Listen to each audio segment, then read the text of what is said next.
All right. Welcome, everyone. We are back again for another week.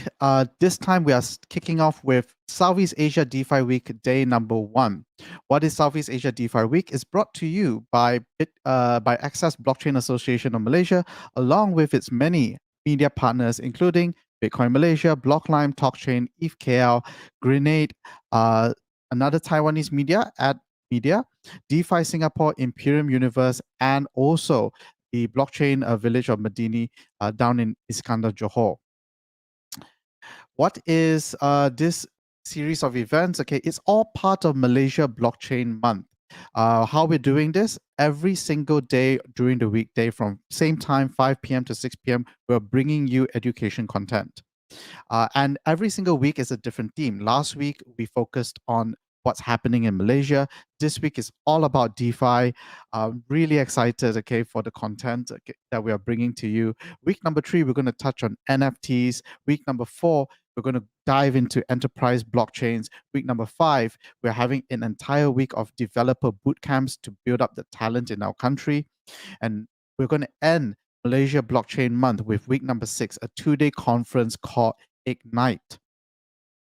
Now, why are we doing this event? Is number 1 is to deFOMO, to defund, okay, the space, right? By educating, by helping people to adopt, experience, enjoy what is available in this industry.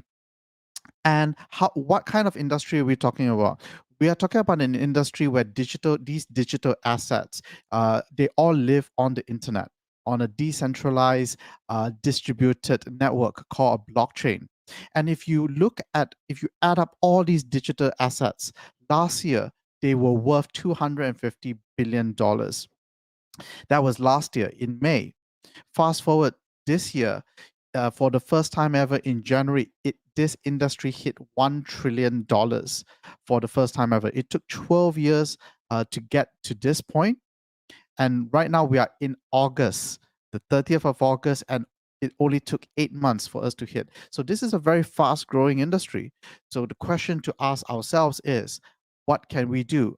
How can we prepare ourselves for clearly the future, okay, of, that would drive, okay, the next, the next 10 years, 20 years. And this week, we are putting our focus on DeFi, which is decentralized finance. Where the word DeFi comes from is that it comes from decentralized finance, is shortened, pronounced as DeFi. What is DeFi? DeFi is basically the ability to use this technology to do finance without banks. All right. So things like, for example, savings, borrowings, lending, all these, okay, that traditionally we require intermediaries in order to get these things done. Today we can do that without needing these intermediaries. So for day number 1, we are going to be joined with Aave, right? And what is Aave? Aave is a perfect example of a DeFi product. Aave is a protocol, okay, which allows us to, connect directly, okay, with our cryptocurrency wallet. And if we have either cryptocurrency assets, here in an example, there's 3 Ether, okay, about 10,000 US dollars worth, right? I can deposit it into Aave and earn an interest.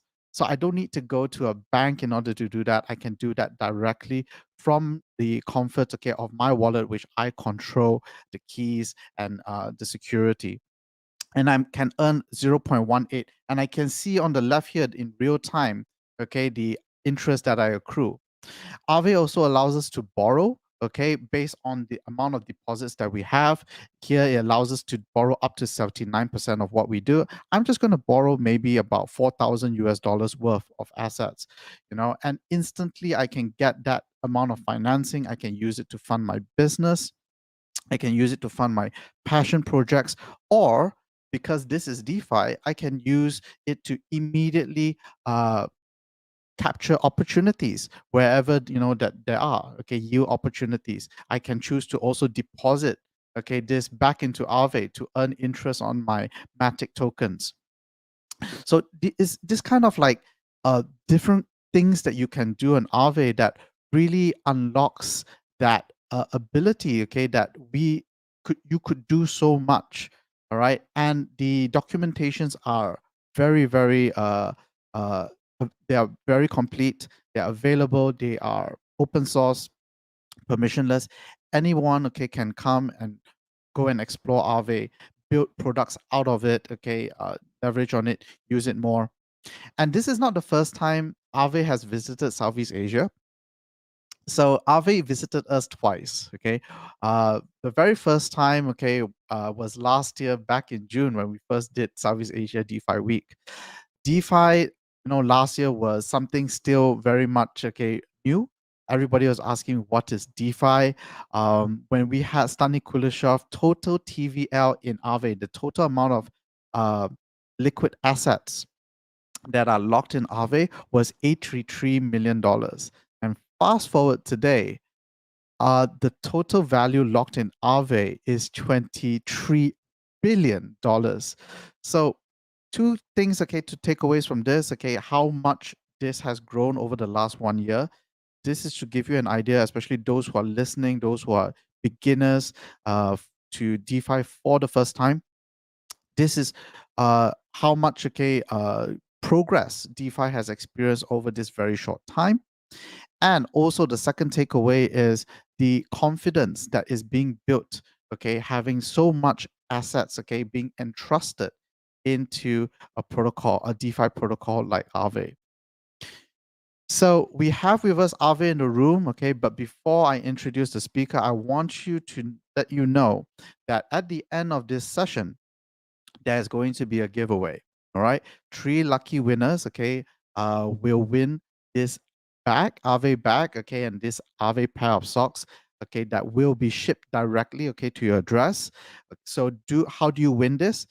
You need to ask interesting questions to Ajit, okay? So the best questions that get picked up by Ajit, all right, will go into a lucky draw and you stand a chance to win this very, very, very, I want one of these, okay? But no, I'm going to give them all to you, all right? So 3 best questions. So do, okay, have your, fingers at the keyboard ready to ask, okay, the questions to Aave. So without further ado, I'd like to invite the head of institution business of Aave, Ajit Tripathi, CFA. Thank you, Ajit, for joining us today. Thank you, Jason. It's a real pleasure to be here, and it's a great pleasure to be part of the Southeast Asian DeFi and crypto community. So, as you said, that's home for us, and I'm really happy to be here. So my first question to you is, let's talk, okay, about Aave's, okay, in the last 1 year, right? You are, when did you first join the team? Can you share that with us? Yeah, I've been here. I started speaking to Stani and doing a bit of moonlighting around last September, and I joined formally in December. Right. So, my question, okay, to you is, so Aave, just quite recently, both of you and Stani were in Paris, right? Yeah, that's Yeah, correct. We were at the at Ethereum conference, yeah, ETHCC. you had Rave. Okay, a lot of Malaysians are Yes. very envious. Okay, because We should uh, do one in Malaysia for sure, or somewhere. definitely, Yeah, we should do one on the beaches definitely, there. Yeah, for sure. we would be Such a happy, beautiful okay, to host country. you. Maybe we should do one in the forests, right? You have to tell Stani, it's let's do it. Let's do it. Yeah, absolutely, we're doing one. So back in Paris, right? Okay, I remember something very interesting that Stani said during his keynote presentation, which was this. He said that we there is still a lot more to be done. Now, typically in Asia, when something grows from, say, for example, a protocol that grows from 80 million TVL to 23 billion TVL, that's something that is just amazing growth. But in your opinion, okay, why tell us, why do you say, okay, that we are just getting started and there's still more to be done? Yeah. So I mean, when you think about the size of the global financial markets, right? I mean, what we talking about? What 150 trillion in equities or something like that? I think my numbers might be off, but I know that U.S. equities is more than 15 trillion.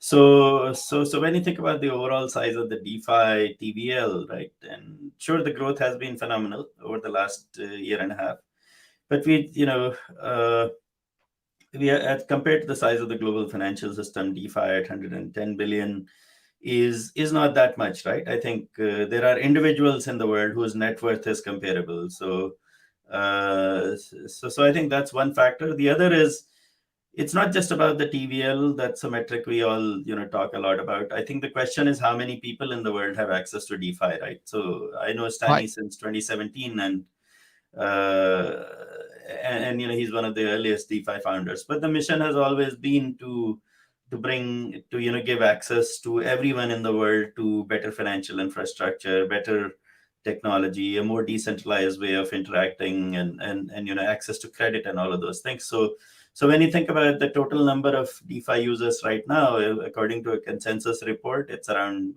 3 million.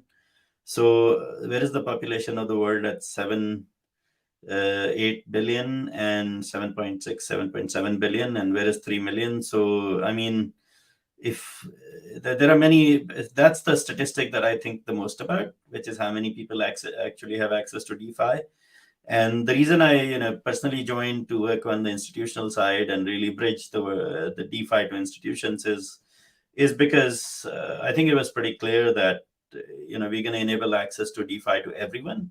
Then it'll need a distribution, right? So Got it. that's why we're just getting started. And then the third part is, if you look at the things that Aave community is building, it's not just DeFi, right? So now Stani has gone on Twitter to talk about decentralized social media, about Web3, about gaming, core Web3 infrastructure, and then also the work we're doing around NFTs. So yeah, I mean it's a whole family of it's just tremendous innovation in the Aave community around so many different things in Web3 that yeah, we're just getting started.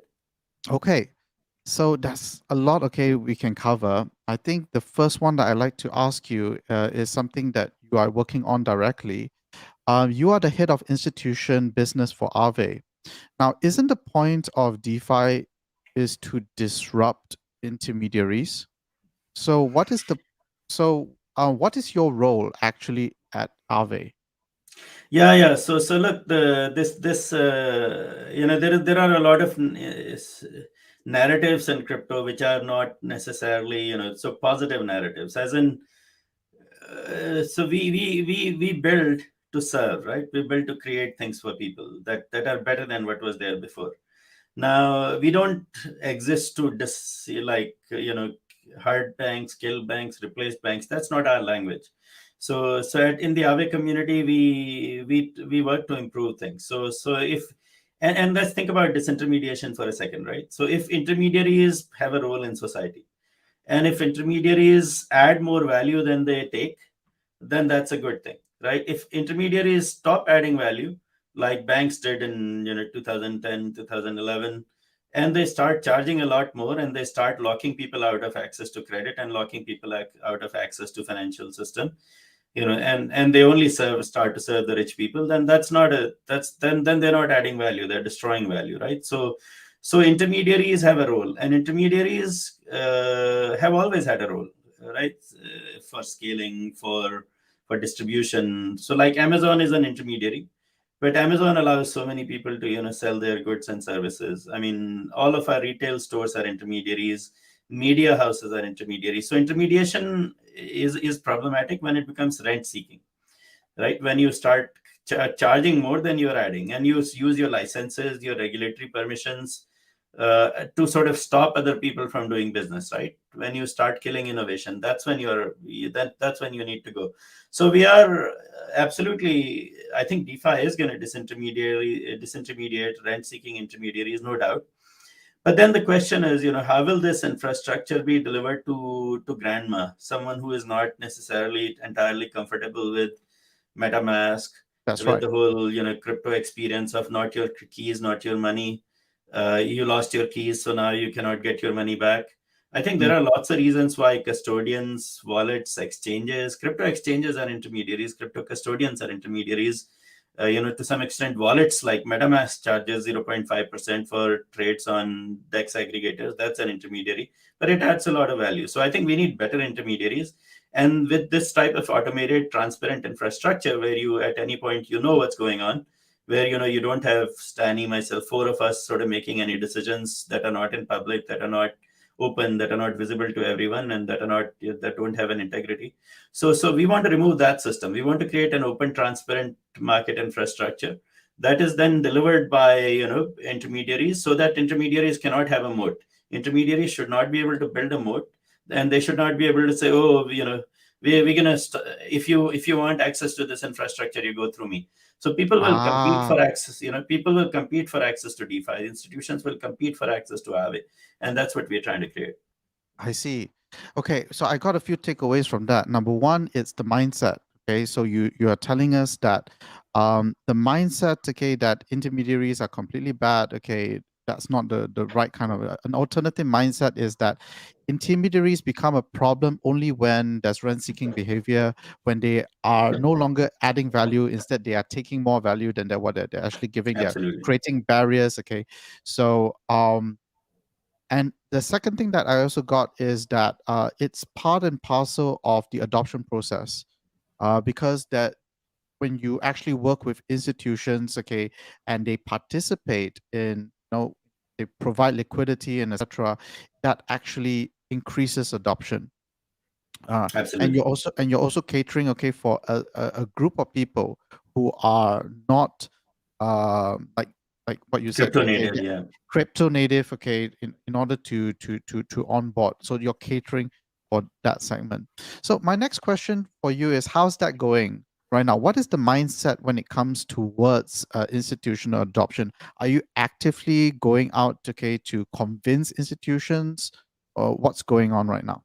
No, no, no, no, no. We don't have to. So I think the Aave community is so powerful. It's just and when I say powerful, there is so much innovation in Aave, right? I think in the Aave community that we get a lot of inbound interest from from a whole variety of institutions, and I mean you think of the biggest branded investment banks, or uh, you name it, right? Funds, hedge funds, whatever. So they're all interested in participating and having access to the innovation that's in the Aave community, that the talent that Aave community is bringing, right?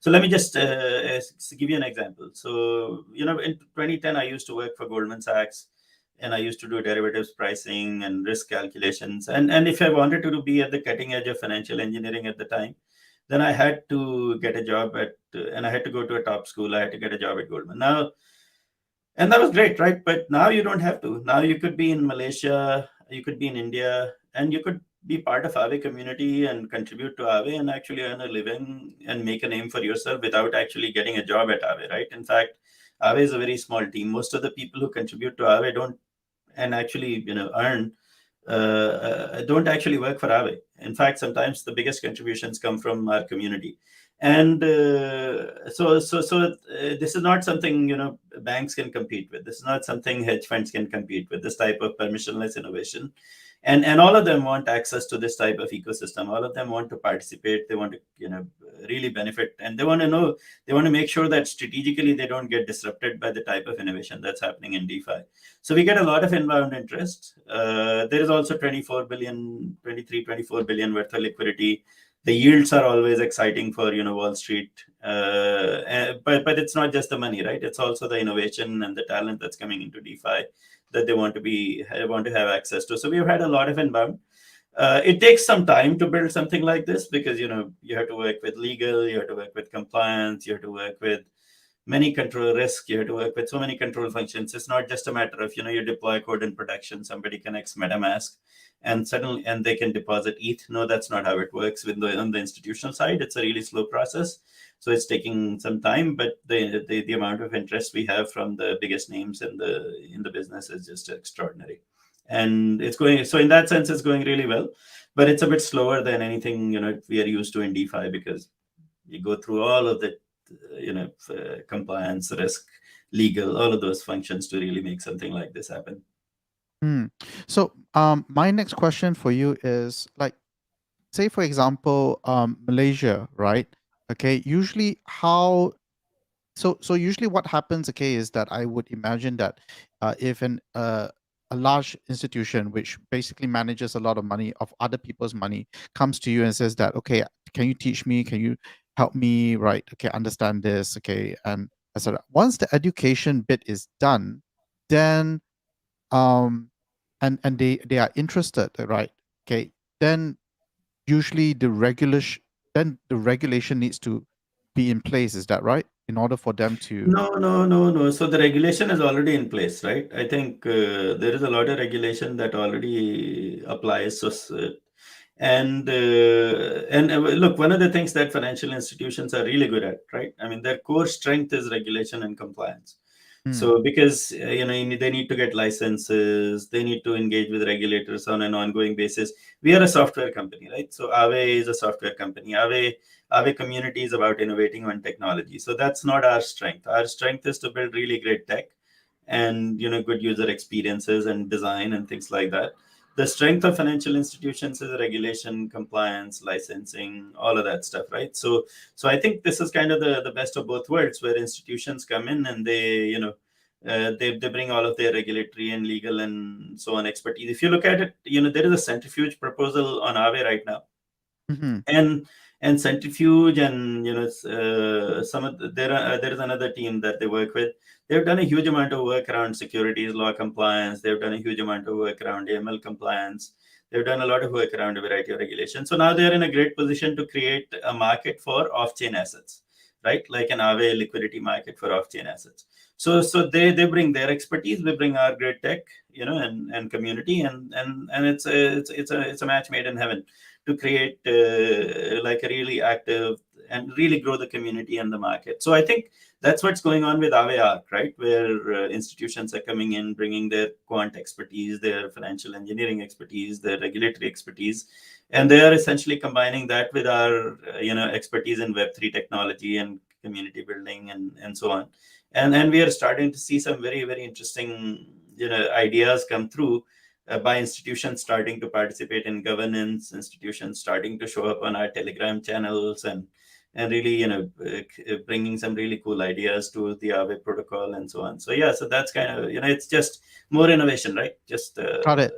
yeah. So let's just bring as much talent as possible. So part of the reason we launched Aave Arc, sorry for the long answer, No is problem. to also bring all of this TradFi talent into DeFi, right? So I mean, Mm. there is a meme going around that banks are bad and all that stuff. But at the end of the day, there is so much great talent in these financial institutions, and once they see what can be done with Web3 and where the world is headed, their eyes light up, right? People get excited, and there are a lot of boring jobs in banks. There are Mm. lots of really jobs that make people want to die.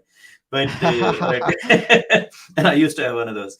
But when they come to DeFi and they see just the sheer amount of excitement and joy there is in creating this type of tech and ecosystem, they start to participate. And we've had lots of great ideas come through from institutions. So it's just the fewer barriers we have in our minds and the more innovation we drive, I think the faster we'll all move. I started to see that, that's a lot of feedback that I got, that, people from the traditional space, they come into, the crypto space, the blockchain space, the DeFi space, right? They find it extremely, extremely fun. That I have Yeah. quite a number of friends, okay, who have changed their LinkedIn profile pictures to penguins, okay, and they start getting job offers, so, that kind of thing. So it's kind of like all these social signaling Yeah, going it's on as it's well. it's a DeFi is definitely a happy place, right? And I think so we are sort of bringing TradFi to DeFi helps TradFi innovate, and that's not something everyone wants to be part of that, right? There is no us versus them mindset at all. I think it's just everyone should really build great things for people and have fun. Have you changed your LinkedIn profile into a PFP avatar yet? Uh, I did change it to a punk, but then somebody bought the punk. I thought I had set Somebody a bought really your high. punk. I had set a high price on it, and I was like, "This is gonna take a year," but I didn't expect. Yeah, so I'm really sad about it. But Ah, I'll probably change it to an ape or something soon. All right. Okay. Before I continue, right? Okay. I just want to let everyone know. Okay. Disclaimer: none of the content shared throughout, okay, from our speakers or myself, even should be Absolutely. treated as financial advice. Okay, is not, none of that. This is Not at purely for all. education, purely educational purposes. All right. Okay. Okay. Yeah, I'm So a that tech one is guy, clear. and that's, so technology wise, you can take my advice. That's it. All right. So I got a few things as well. Just got that you said that the it's very clear. Aave is a technology company, right? Institutions do what institutions best. Okay, if they have interest that comes from them, they will sort out the compliance. They will sort out the regulations. They would the reason why that they will approach you and communicate with you is to um probably requests, okay, what are the things they need in order to onboard their users and etc. in terms from a technology standpoint. Is that correct? That's correct. So we already have a great tech platform. We have a tremendous innovation community. We are building a variety of Web3 protocols. We have access to great talent. So institutions want all of that, and then they bring their expertise to it. All right, so we have a lot of questions, okay, from the crowd. They're coming in. Please keep those questions coming in. Right now, I'm sensing some of the questions need some context first. You mentioned a little bit earlier, right, that how things work in Aave, a decentralized project like Aave, is quite different, quite unique. Still, can you please share with us? Don't mind if I ask a very crude question in a crude way. Who pays your salary? I mean, like, Yeah, yeah, so what is the governance leadership structure of a decentralized project like Aave? Because in yeah. Asia, So. we think Mhm. of company and CEO and whatnot, but what is it like in a decentralized project? Yeah, so I think first of all, there is an important distinction to be made between the Aave companies and the Aave community, right? So Aave is a company. The company built the protocol. At some point, the company, like last, I think July or something, we had the keys and we had some so it was still, but since then we have aggressively decentralized, right? So I think around September, the team gave away control of the keys to the governance contract, which is then managed by token holders.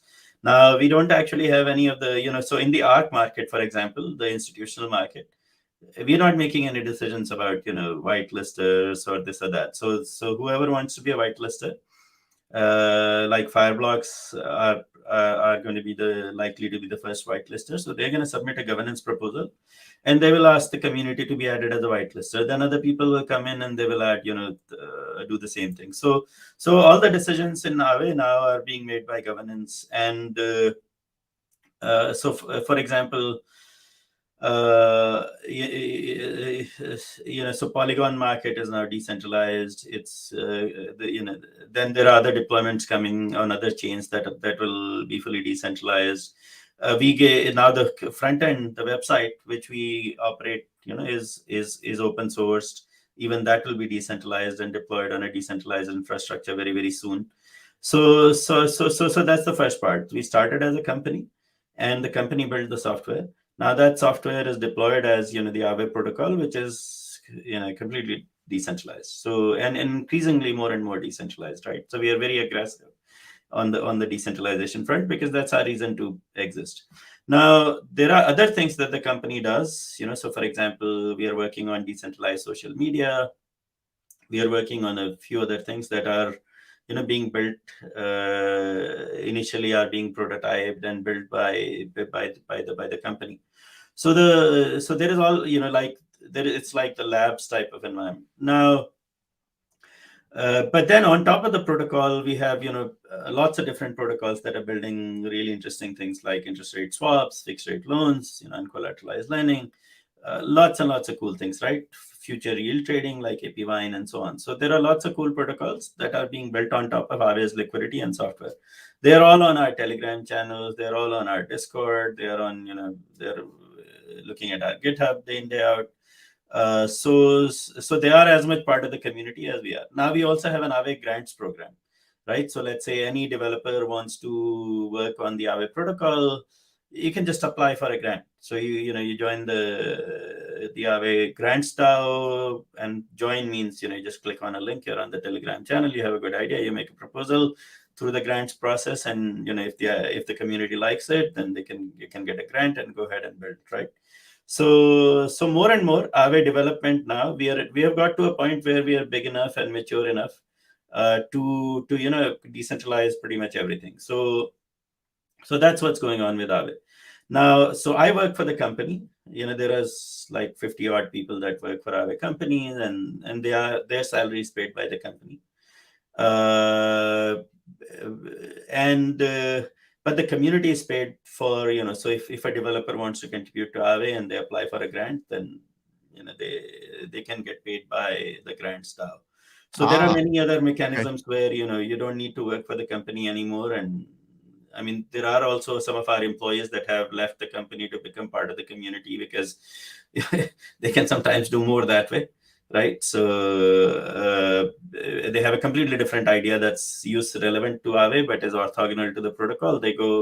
We just had a friend, I just had a friend who just is now building something on Aave, was part of the Aave team until last week, is a great friend of the community. But you don't have to be an employee to contribute to Aave, right? So we are decentralized. But yeah, I'm an employee right now because that's what makes Right. sense for the Got for the it. community, So right? it's important to differentiate. Okay, currently the governance leadership structures important to differentiate between Aave companies and Aave communities. So Aave The companies, protocol, okay, yeah, and yeah. yeah, Aave companies work on building new products, new features. Okay, um, the does the funding come from a treasury within the Aave, which everybody shares? Is that how the ecosystem works? Yeah. So Aave, like any other DeFi protocol,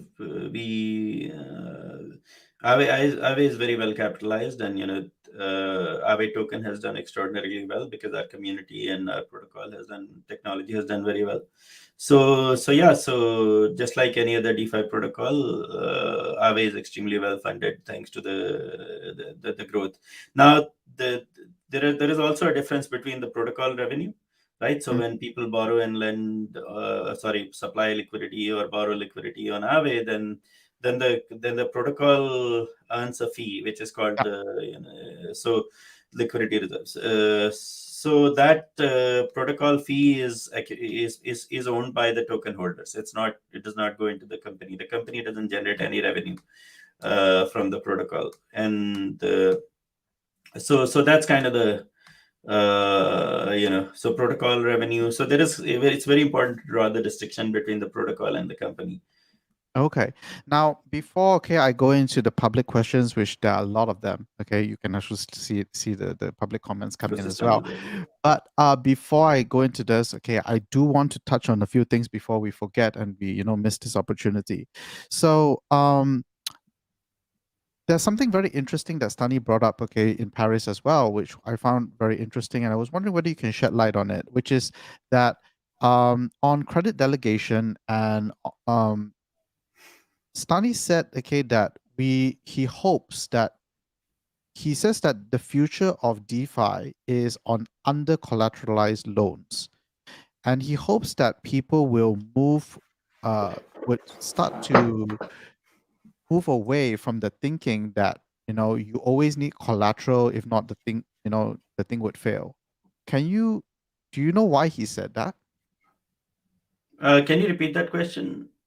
um why is it he said that that the future of DeFi not necessarily is on collateralized lending. We should move Yeah, yeah, away from yeah, that yeah, yeah. mindset. Yeah, I agree. So, when you think about so in the we in so DeFi currently is permissionless, right? Yes. Meaning that you don't really have a sense of identity. So when I borrow from my bank, let's say I take an uncollateralized loan on my credit card.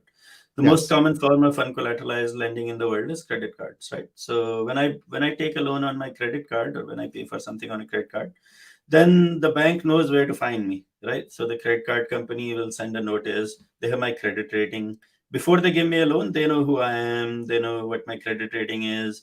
And after they give me a loan, if I don't pay, then they know where to send a notice, how to go to the court. So that's called, first. So there are a few things that DeFi doesn't currently have. One is identity. Who am I?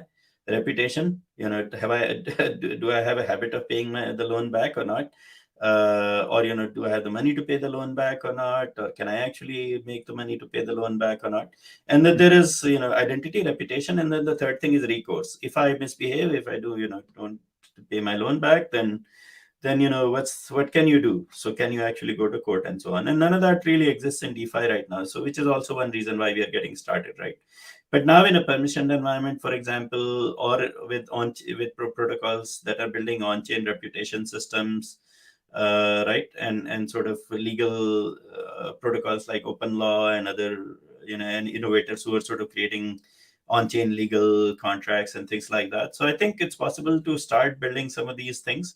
And it's not just Aave, right? Lots of innovators in the ecosystem are working on those problems. And so eventually what will happen is, DeFi will be able to serve the uncollateralized part of the market as well, where you sort of, rely on people's reputation and identity and have some sort of legal recourse to be able to lend at scale, or sort of provide, liquidity at scale to individuals and entities or companies without necessarily requiring collateral. But that's not, it's not something you can do in a purely permissionless environment where you don't have identity, reputation, or recourse. So Got it. Stan is, so yeah, so that sort of innovation is obviously the next step for DeFi, and especially in the institutional space with a permission market like Arc, where everyone has an identity in the real world that's known. It's possible to do some of those experiments. So we're looking forward to more innovators contributing to that. Got it. Thanks for the clarification. I think that what I find very exciting is that that Aave is challenging, okay, the boundaries of what we are able to do. So I'm really looking forward to that. Is that something that already can be done? Because Stani demonstrated credit delegation. So if I have collateral in Aave, then I delegate, okay, my position, my credit, okay, to person B who I trust. That relationship then suddenly becomes an uncollateralized relationship. Is that correct? Yeah. So what happens is, you post. So your relationship with the Aave protocol is collateralized, right? Yes. But then when you by posting collateral into Aave, you essentially get a credit line, right? So because it's your borrowing power. Now you Yes. can delegate that borrowing power to someone else, and that's a way of saying, look, you've actually delegated your credit, right? So in the off-chain world, after you got a credit line from Aave, you can delegate on a piece of paper, on a contract, or you can, you on a word of mouth. It's up to you, right? So Mm. then what that protocol does is the identity, reputation, and recourse part is something that can be on chain or off chain, away from the core protocol, and the relationship with the protocol is still collateralized. Now once you get a credit line, then you can lend off chain or on chain. That's up to you. So I think then the protocol becomes like this infrastructure, where you can go get a credit line and then you can do uncollateralized lending in the real world. So yeah, that's already the case to some Okay. extent. All right. One more question before we go into the public's questions, right? Which is on NFTs, right? Um, I've seen some tweets, but I have not read anything, okay, substantial, right? Is Aave working, okay, such that people can deposit NFTs in the near future and then use that as collateral?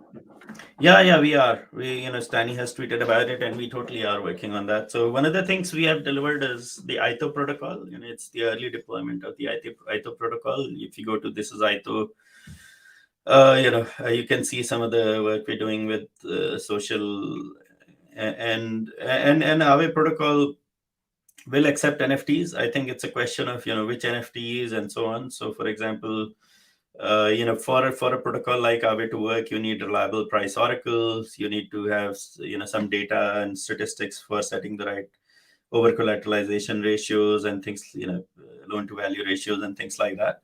So there is still quite a bit of work that we need to do, but we already have, at least at the labs level, we already have quite a bit of tech that is ready to work. And if you see NFTs, right, they're broader than art and social, JPEGs and all that. So there are in-game NFTs, Uniswap LP, V3 LP tokens are non-fungible tokens.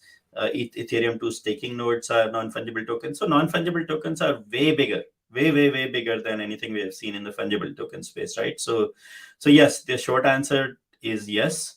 The long answer is, we're doing a lot of work behind the scenes to actually get to a point where it's a sustainable infrastructure, and we welcome all ideas and input from the community in that direction. Okay, all right. Now let's go into some of the audience's questions. So the first question, okay, is from Afik Yusuf. He asks, okay, are there currently like resources that come directly from Aave, okay, the company, for short educational courses to promote DeFi? Yeah, so there are in the Aave community, there are lots of different videos and YouTube videos and so on. So I'm a big fan of DeFi Dad. He's an Hmm. ex-colleague from Consensus, Travis Blaine. He has a tremendous YouTube channel. Strongly recommend it. Not just Aave, he does a lot of work around a variety of DeFi protocols, demos, and how this is working. What's the latest? There is also the Defiant News. Defiant News have a very successful blog and videos every week and so on and so forth. They Mm-hmm. also get the latest news, so I strongly recommend Defiant News. I mean, this is something that we would again. So remember, Aave is not just a company; it's also the company is a very small part of the broad community. Yeah. And if somebody wants to do that and apply for a grant and say, hey, I've got professional media creation experience, I want to do product marketing type of demos so that people can learn about how to use Aave protocol, how to do this or that. Yeah, we apply for a grant, and if you have the right background and Right. experience, Right on. then So the grant staff can fund it. great. So I think that this answers three questions in one go, okay, which is that is Aave actively trying to gain exposure? Yes, all the time, okay. The it relies on the community, okay, to from all over the world, okay, to basically help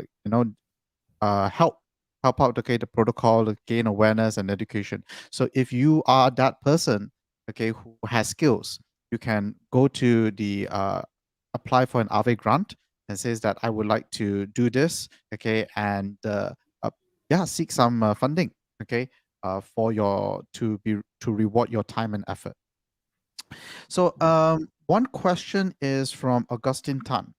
Augustine Tan says, okay, she's been reading some news, mostly coming from the US, that says that they want to regulate DeFi and greater oversight needed.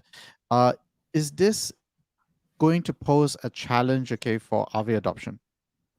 The regulation can be a positive, and regulation can be a barrier, right? So Rebecca and I, in particular, our general counsel and I spend a lot of time with regulators, policy institutions, and the governments and so on and so forth.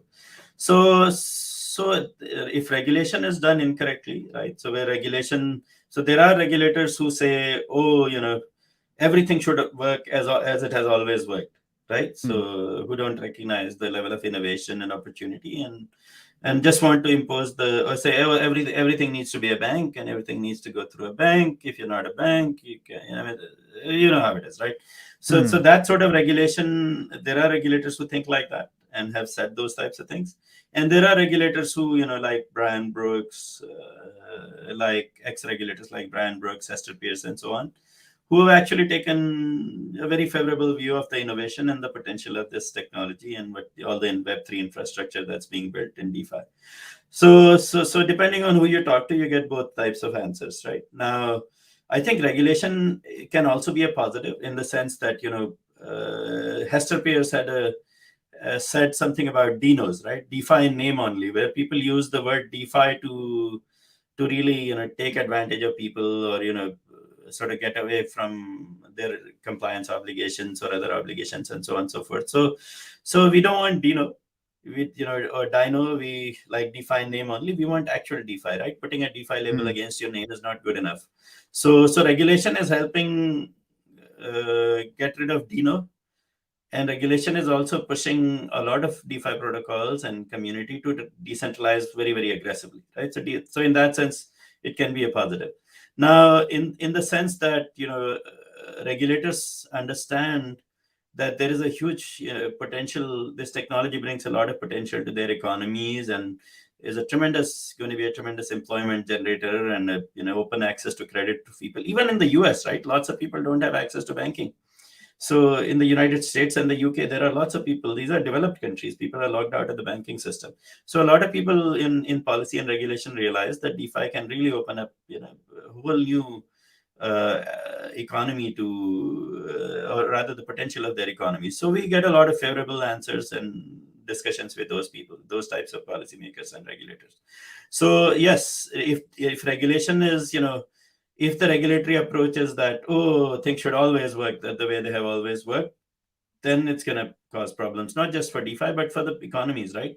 But then there are Right. also sensible regulators and policymakers who see the potential of innovation, and those economies will win out. So Mm. regulators also have an innovation role, right? As in to facilitate innovation. It's not just their job to worry about risk. It's also their job to worry about the opportunity. So I think I'm very, very optimistic about where I think regulation will go after. And now crypto community has woken up, right?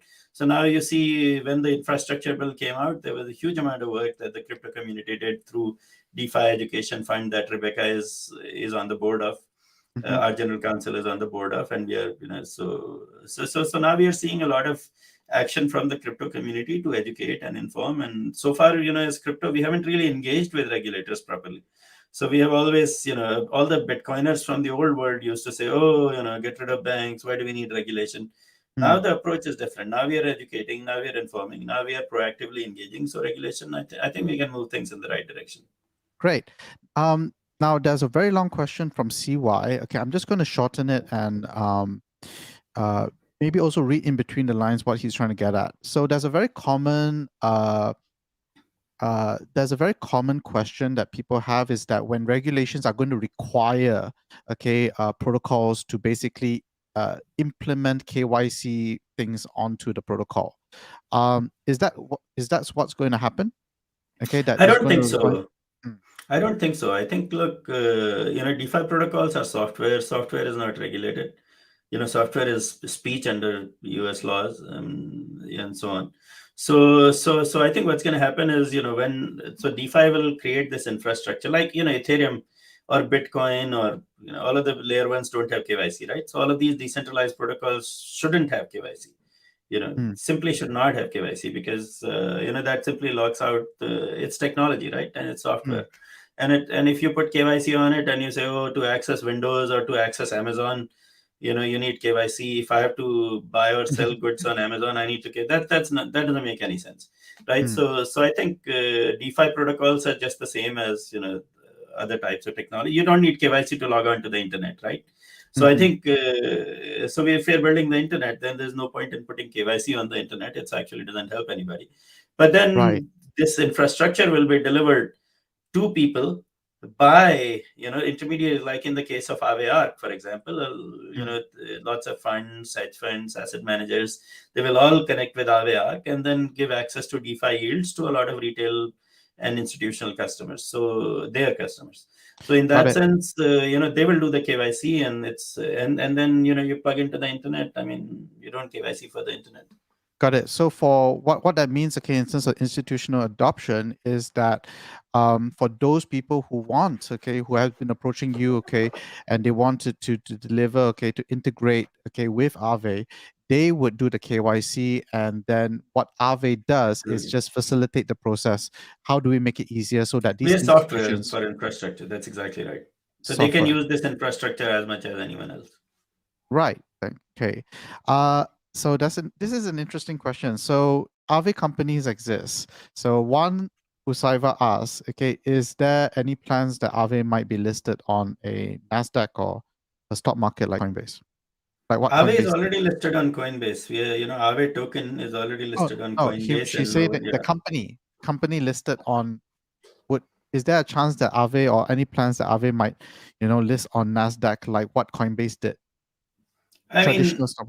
so Aave has never raised an equity round, so Ah, okay. yeah, I think the question doesn't apply to us.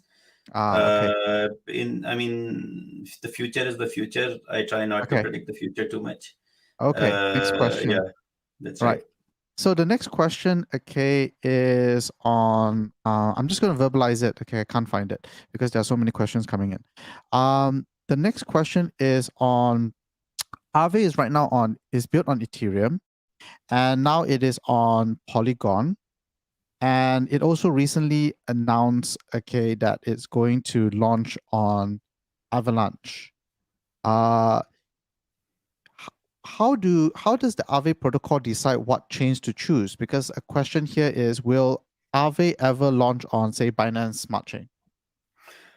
So we don't make those choices, right? In the sense that we look at from it. So these are typically community choices when developers have a very strong role, right? So the core devs are technical guardians of the protocol. As in, we look at a few things. One is security, right? Security is critical to Aave. Can we actually secure the protocol if we deploy on a particular layer one? So the second thing is, does the protocol have an active developer community? Does the layer one or layer two have a very active developer community? Because Aave will deploy, once we deploy, then how does the protocol grow? The third thing is, does it have an active social community, in the sense that are people actually going to transact, right? So let's say you deploy, there is a lot of TVL, but no one is actually using the protocol. That's not very useful. So security, developer community, liquidity, and the actual, vibe is very, very important for in terms of making those types of. But then, so Aave is a truly cross-chain protocol. We just announced how the cross-chain governance will work. Ethereum is home for us, right? Ethereum is the world's most secure, most Mm-hmm. widely adopted, most active layer one platform. There is absolutely no debate about it. But then an Aave governance token is deployed on Ethereum. But now we have cross-chain governance, and as the market decides, right? So we're looking at. I'll tell you.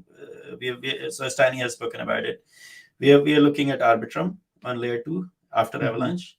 We're looking at Mm-hmm. Optimism, and we're Mm-hmm. looking at Neon on Solana, and I'm also speaking to the Polkadot people who are deploying EVM on Polkadot. For us, for the Aave community, writing the whole protocol onto Rust or some other programming language is probably not a good idea at this point, right? It's a very Right. stable, robust code base. It's highly secure. It's proven. It works beautifully. So EVM compatibility is a consideration. Of course, it's Mm-hmm. a very important consideration. But beyond that, those are the things Right. that we care about. So that leaves Cardano out of the picture. Is that correct? As of now, there are no smart contracts on Cardano, right? So I think the question simply doesn't apply. Uh, Hmm. Okay. Now there's one question, okay, about flash loans. What are your thoughts, okay, about the flash loans exploits? Okay. Uh, is there any way, okay, that Aave, can take in order to to reduce these occurrences? so flash loans don't cause these exploits. What causes these exploits is insecure code. People, if you analyze the security issues in DeFi, the same issues keep appearing over and over again. There is Mm, oracle manipulation.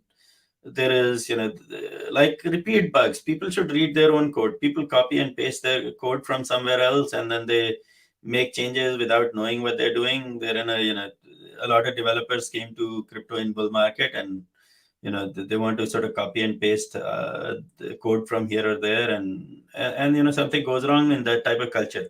So security is a culture issue, as in people, if we never rush to deploy, right? I think one of the things that I've seen Aave devs do is they're never in a rush to deploy. We would rather deploy a month late and be secure.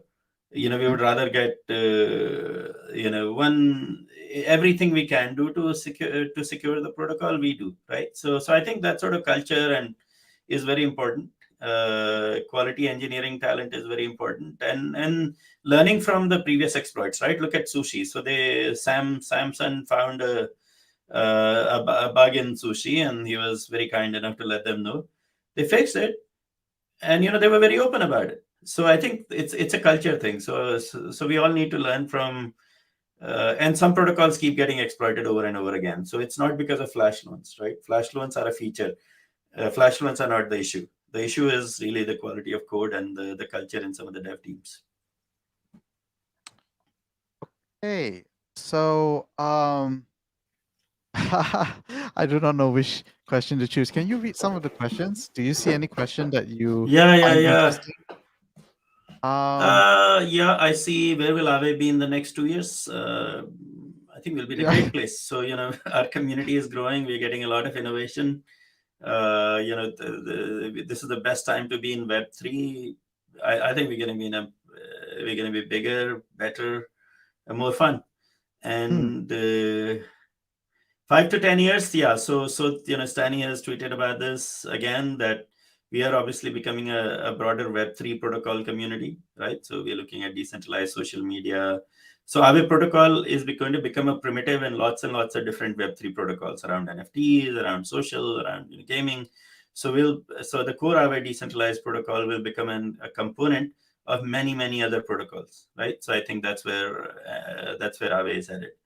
And which will be the following: NFT games, social media, absolutely, social media, and also NFTs, gaming, social media, and then we'll see, right? So people are innovating every day, and it's up to our community where they want to take the protocol and where they want to apply. So you're welcome to come up with new ideas, and and again, you don't have to get a job with Aave to build on Aave, make a living, and make a name for yourself. So just it's yours. The protocol is yours. So what else? Potential hard fork. Yeah, I don't know. I mean, Ethereum. There was a recent Geth bug, and I think it was very quickly fixed. Ethereum is very secure, but things can happen. I don't know.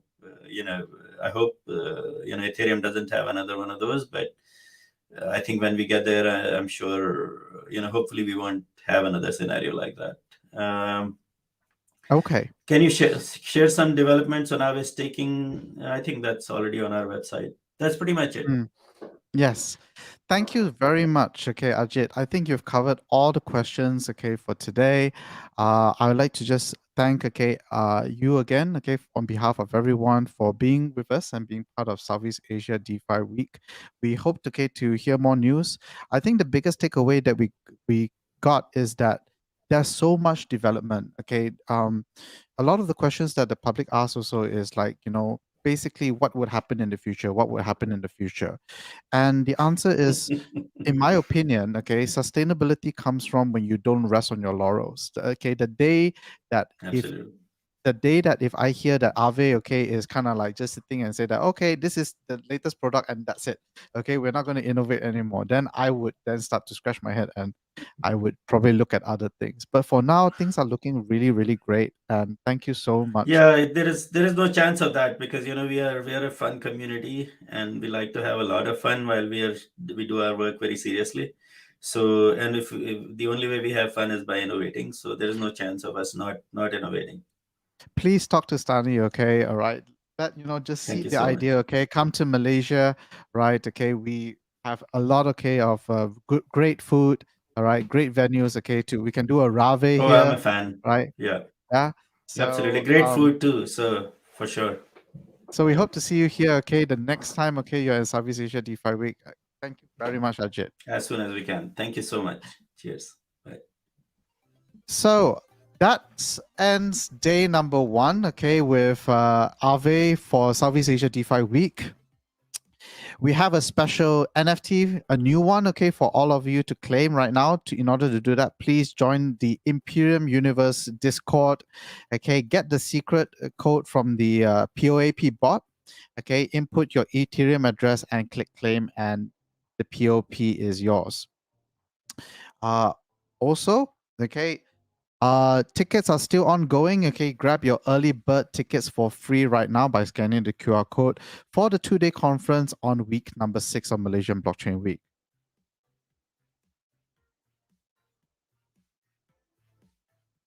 Last but not least, okay, it's time to do the giveaway. Now, in order to do this giveaway, right, okay, we're going to pick the 3 lucky draw winners.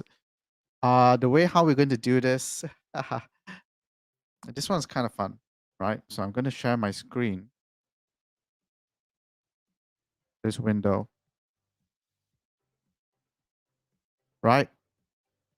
So I have listed down, okay, the names, okay, of those people who have asked questions, okay, posed questions, and were answered by Ajit.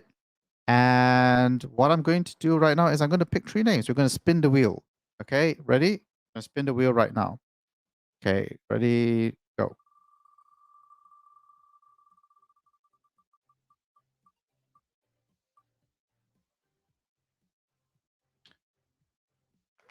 Okay.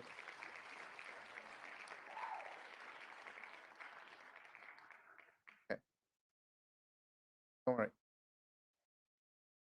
All right, so congratulations, Mr. Nitoshi. Okay, you need to DM me, okay? Because as a general rule, the admins, okay, of Bitcoin Malaysia Group, Access Malaysia, okay, won't DM you. You need to DM me, okay, with your shipping address.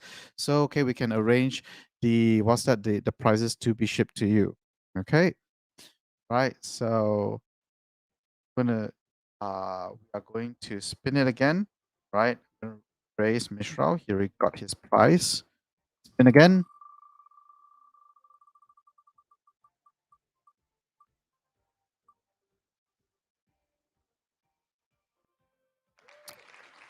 All right, we got a second winner, CYCY. Okay, congratulations for winning the swag pack. Okay, please DM me your shipping address. This one is going to be shipped directly from Aave, yeah? Okay, so it's an international imported product. Oh, sorry. Let's do that again. Let me remove CYCY. This one not counted.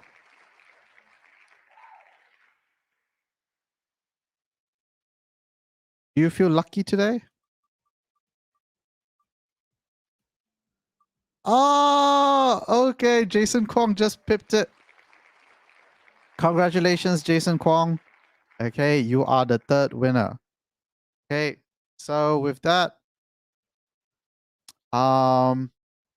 need to share the next screen.